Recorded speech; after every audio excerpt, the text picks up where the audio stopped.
Welche Papiere lohnen sich wirklich für den Siebdruck?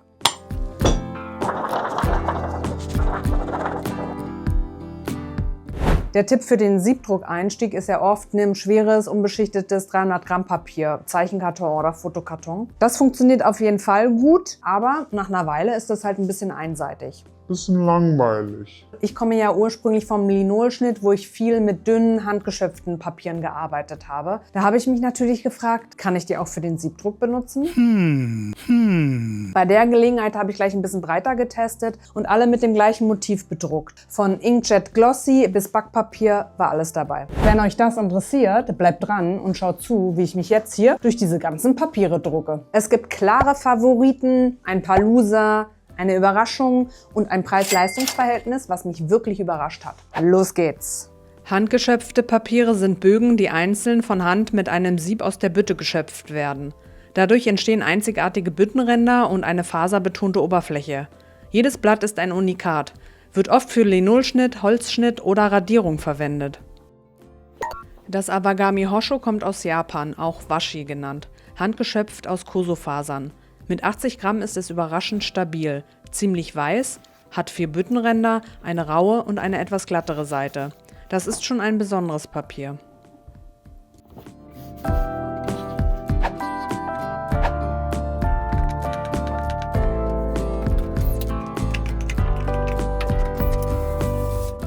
Der Druck ist wirklich, wirklich schön geworden und fühlt sich hochwertig an. Keine Wellen und mit ca. 90 Cent pro A4-Blatt noch im akzeptablen Bereich. Diese Büttenränder sind einfach toll. Das Kahari kommt aus dem Himalaya, handgeschöpft aus 100% Seidelbast. Und diese Faserstruktur ist das erste, was auffällt. Richtig wild, organisch, fast wie ein Gewebe. Auch sehr leicht mit nur 30 Gramm. Obwohl das Papier so dünn ist, sieht das Ergebnis fantastisch aus. Diese Faserstruktur macht den Druck einfach zu etwas ganz Eigenem. Das sieht halt aus wie kein anderes Papier. Und mit ca. 70 Cent pro A4-Blatt ist das für handgeschöpftes Papier auch ein echt fairer Preis. Das Wenzhou ist die Ausnahme in dieser Kategorie. Kein handgeschöpftes, sondern maschinell gefertigtes Naturfaserpapier. Deswegen auch viel günstiger. Aber von der Struktur und dem Look her definitiv in dieser Kategorie zu Hause. Es kommt auf der Rolle, ist aus Maulbeerbaumfaser, 35 Gramm schwer, sehr dünn und delikat. Ideal für Tuschmalerei und Kalligraphie. Der Druck selbst ist gar nicht mal so schlecht, aber das Papier wellt und knittert zu stark. Es ist mir einfach zu empfindlich für den Siebdruck. Keine wirkliche Empfehlung von mir. Dafür natürlich unschlagbar günstig mit ca. 18 Cent pro A4-Blatt.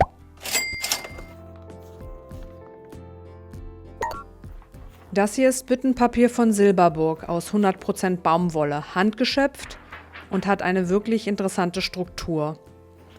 Es ist ungefähr 110 Gramm schwer, also nicht zu dünn, nicht zu dick und hat diese 4 schönen Büttenränder.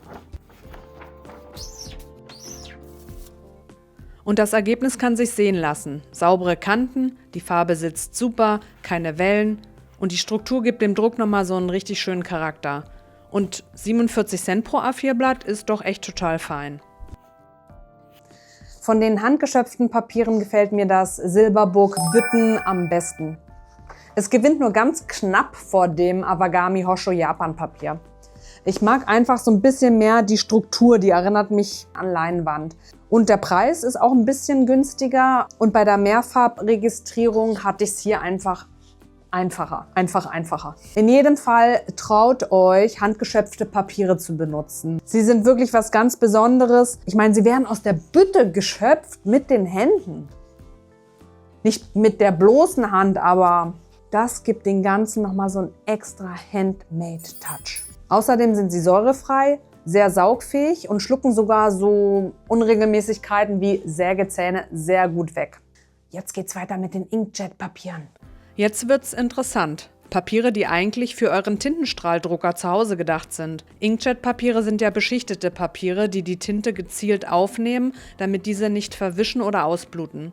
Aber was passiert, wenn Siebdruckfarbe draufkommt? Hier haben wir das Fine Art Photo Rag von Hahnemühle aus 100% Baumwolle. 308 Gramm schwer, matt, leicht strukturiert. Archivierbar und säurefrei. Fühlt sich auch an wie richtiges Künstlerpapier. Und so schaut es dann aus.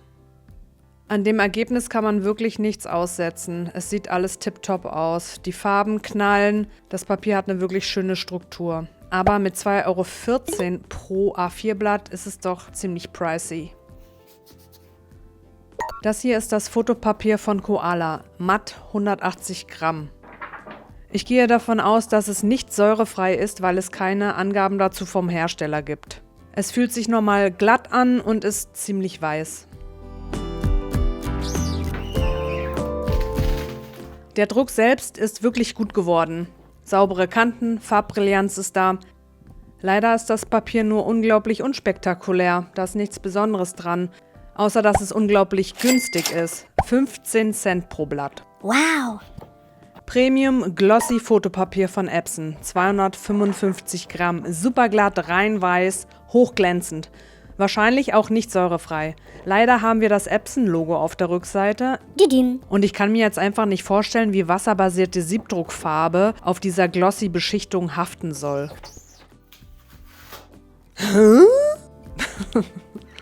Okay, da habe ich mich geirrt. Der Druck sieht tatsächlich richtig gut aus. Die Farbe sitzt da bombenfest drauf, da ist nichts verschmiert. Super scharfe Kanten, tolle Farben. Aber was mich stört, der Druck an sich ist matt, aber die unbedruckten Stellen sind weiterhin glossy und ich finde das einfach ein komischer Mix. Und natürlich haben wir hinten immer noch das Epson-Logo drauf.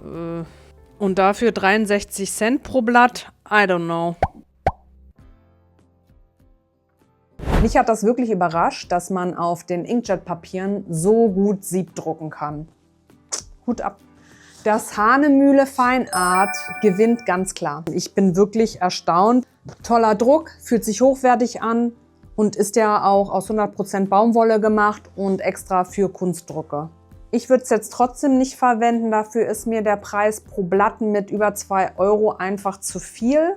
Über 2 € pro A4-Blatt finde ich einfach zu viel. Da bin ich zu geizig, ehrlich gesagt. Und da habe ich in den anderen Kategorien ähnliche Ergebnisse zu günstigeren Preisen. Kommen wir jetzt zu den Druck- und Zeichenpapieren. Von günstigem Zeichenpapier zu hochwertigen Druck- und Premiumpapieren. Manche eignen sich speziell für den Siebdruck, laut Hersteller zumindest. Andere sind für ganz andere Techniken gedacht. Die Frage ist, wer gewinnt hier wirklich? Das hier ist das Smooth Warm White 300 Gramm Papier von Metapaper. Ein hybrides Premium-Offset-Papier. Ungestrichen, fühlt sich schön samtig und glatt an. Anwendungsbereich Siebdruck steht auch auf dem Datenblatt. Das klingt doch schon mal vielversprechend. Und es hält, was es verspricht. Ein toller Druck, scharfe Kanten und die Farben knallen richtig gut. Wenn man jetzt einige Sägezähne im belichteten Motiv hätte, was ja durchaus mal passieren kann, würde man das auf jeden Fall auch im Druckbild sehen. Dieses Papier verzeiht leider nichts. Mit 29 Cent pro A4-Blatt und expliziter Siebdruckauszeichnung trotzdem eine klare Empfehlung. Auch interessant, je mehr man kauft, desto günstiger wird das Einzelblatt. Hier haben wir recyceltes Zeichenpapier von einem Skizzenblock. 100% braunes Altpapier, 230 Gramm, strukturiert, einseitig an den Block geleimt. Sieht so erstmal ganz interessant aus. Der Druck funktioniert gut. Hier und da gibt es ein paar Ungleichmäßigkeiten im Druckbild. Mir ist das Papier etwas zu braun, es schluckt ziemlich viel von der Farbe. 24 Cent pro A4-Blatt ist auf jeden Fall voll okay. Das Fabriano Unica Druckpapier ist aus 50% Baumwolle, 250 Gramm, leicht strukturiert, gibt es in Weiß und Creme. Ich habe hier gerade die Creme-Version. Macht von der Haptik einen wirklich guten Eindruck. Es ist explizit für Siebdruck ausgewiesen, alterungsbeständig, säurefrei. Ich lieb's, ich bin hin und weg. Super hochwertiger Druck. Die Struktur schluckt Sägezähne übrigens hier sehr gut weg. Und mit 50% Baumwolle stabil und wasserverträglich. Einziger Aufwand, man muss das Papier zuschneiden. Dann wären das ca. 24 Cent pro A4-Zuschnitt. Und für ein richtig gutes Druckpapier ist das halt auch echt ein toller Preis. Hier kommt nochmal ein Papier von Fabriano, das Fabriano Academia Zeichenpapier. 200 Gramm, 100% aus Zellulose, säurefrei und alterungsbeständig. Leicht naturgekörnte Oberfläche. Das Papier ist mein Geheimtipp. Sieht gut aus, druckt super und mit 14 Cent pro A4-Blatt ist es unverschämt günstig. Natürlich ist es reines Zellstoffpapier. Reine Holzfaser sind natürlich nicht ganz so stabil und hochwertig wie Baumwollfasern. Trotzdem, bei dem Preis-Leistungs-Verhältnis eine klare Empfehlung. Gibt es nur im A4-Format und bis maximal 200 Gramm. Hahnemühle Agave Aquarellpapier, 290 Gramm. Besteht aus reinen Pflanzenfasern. 70% Sisalfaser, 30% Hadern. Sehr reißfest stabil. Vierseitig verleimt als Block. Und weil die Oberfläche doch recht grobkörnig ist, bin ich sehr gespannt, ob man jetzt einen gleichmäßigen Druck hinkriegt. Und der Druck ist tatsächlich richtig gut geworden und durch die grobe Struktur auch nochmal besonders interessant. Da Aquarellpapier gut Wasser aufnehmen und wieder abgeben kann, hat es eine sehr gute Rückfederung, also keine Wellen oder so. Aber das Papier muss extra vom Block gelöst werden und mit 1,10 Cent pro Blatt für mich dann doch ein Tick zu teuer für so regulären Siebdruck. Als Gelegenheitspapier super, aber jetzt nicht fürs Alltägliche. Am meisten überzeugt aus dieser Kategorie hat mich das Fabriano Unica Druckpapier. Da ist einfach alles drin, was man braucht. Die Haltbarkeit, die Struktur, die Saugfähigkeit, die Qualität. Jetzt kommen wir zu der letzten Kategorie, nämlich den Papieren, die ich in der Küche gefunden habe. Backpapier, Brotpapier und Packpapier. Papiere, die mal so gar nicht fürs Drucken gedacht sind. Backpapier, beidseitig, Antihaftbeschichtung, ungebleicht, superglatt, naturbraun, also keine Ahnung, ob die Farbe da überhaupt drauf bleibt. Das Butterbrotpapier, rein weiß, eher glatt, fettfrei, lebensmittelecht und kommt wie das China-Kalligrafie-Papier direkt von der Rolle. Packpapier, Kraftpapier. Das hat keine Beschichtung drauf, ist ein bisschen rau, robust, reißt auch nicht so schnell ein. In meinem Fall ein bisschen zerknittert.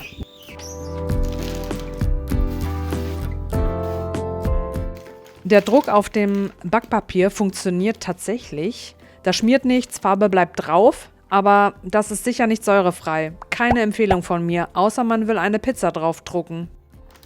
Der Druck auf dem Brotpapier ist besser als erwartet, fast so gut wie das Kalligrafiepapier. Aber es rollt sich stark zusammen und ist auch nicht säurefrei und für handwerkliche Drucktechniken dann doch nicht vorgesehen.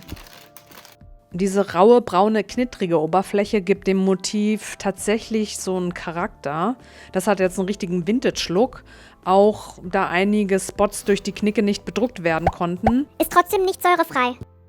In dieser Kategorie würde ich mich für keines der Papiere entscheiden, wenn es um Kunstdrucke geht. Dafür wäre mir einfach das Ganze mit dem Siebdruck zu schade. Wenn man so einen aufwendigen Siebdruck hat, finde ich, sollte sich das auch so ein bisschen im Papier widerspiegeln. Und da ist so Backpapier, Brotpapier vielleicht nicht meine erste Wahl.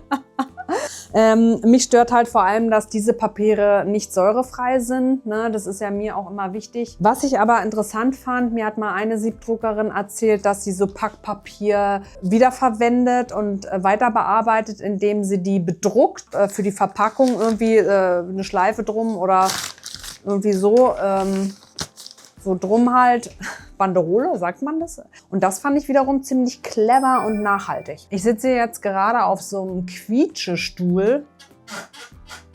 Das war mein kleiner Papiertest im zweifarbigen Druck mit wasserbasierten Farben. Alle Papiere ließen sich gut bedrucken, die meisten sogar sehr gut. Nur bei wenigen gab es die Probleme, dass sich das Papier wirklich gewellt hat. Welches Papier man wählt, hängt natürlich auch stark davon ab, was man damit macht. 10% Akkuleistung, nur noch 10% Akku in der Cam. Will man eher ein handgemachtes, organisches Ergebnis oder möchte man eine präzise, kontrollierte Handhabe für eine sehr hohe Auflage, wo dann wirklich alles tipptopp auf Kante sein muss? Wie viele Farben will man übereinander drucken? Ist einem Säurefreiheit wichtig, damit der Druck archivfähig bleibt? Wie wichtig sind Gewicht, Haptik, Oberflächenbeschaffenheit?